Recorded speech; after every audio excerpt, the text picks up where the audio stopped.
দুটো পালং শাক হয়ে গেছে। এবারে অনেক বেলা হয়ে গেছে, কালকে ছেলে বললাম না খেলা দেখেছি, ঘুম থেকে উঠেছে, এখন উঠলো। তাই এখন ওকে একটু ম্যাগি খাওয়াবো আর ডিম সেদ্ধ খাওয়াবো। তো ম্যাগিটা করে নিয়ে ছেলে করবে বলছে, আমি গরম জল বসিয়েছি। আমার দেবো? হ্যাঁ দে, আস্তে করে, ভেতরে ভাঙা আছে। ভেঙেছো? হ্যাঁ ভেঙেছি। মশলাটা বের করো। এটাকে আমি তুমি ছাড়া আমি পারি তো, আমি সব নিয়ম জানি।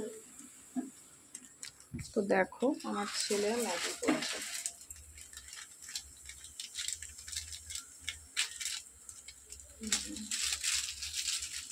চামচ একটু নাড়িয়ে দাও। ফেলবো তো?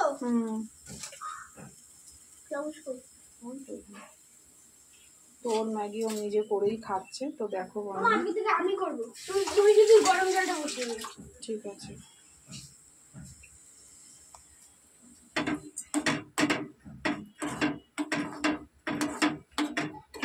মাস্টার শেফ আমার ছেলে, নিজের টিফিন নিজে বানিয়ে খাচ্ছে। তো রেখে দাও, ছেড়ে দাও, হয়ে গেছে, সেদ্ধ হোক। তুই কি খাবি?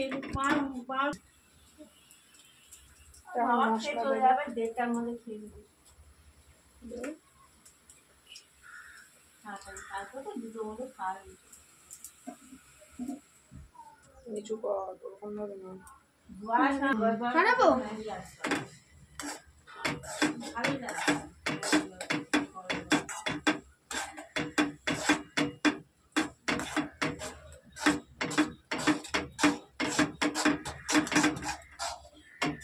তো আমার ছেলে হয়ে গেছে ওর টিফিন করা। দেখো টিফিন রেডি হয়ে গেছে। তো নামিয়ে ফেল, নামিয়ে ফেল। একটু পরে নামাতে হবে। একটু পরে নামাতে হবে, ঠিক আছে, ও একটু পরে নামাবে। তো চলো ভিডিওটা এখানেই শেষ করছি, দেখা হচ্ছে পরের ভিডিওতে, তোমরা একসাথে পেয়ে যাবে।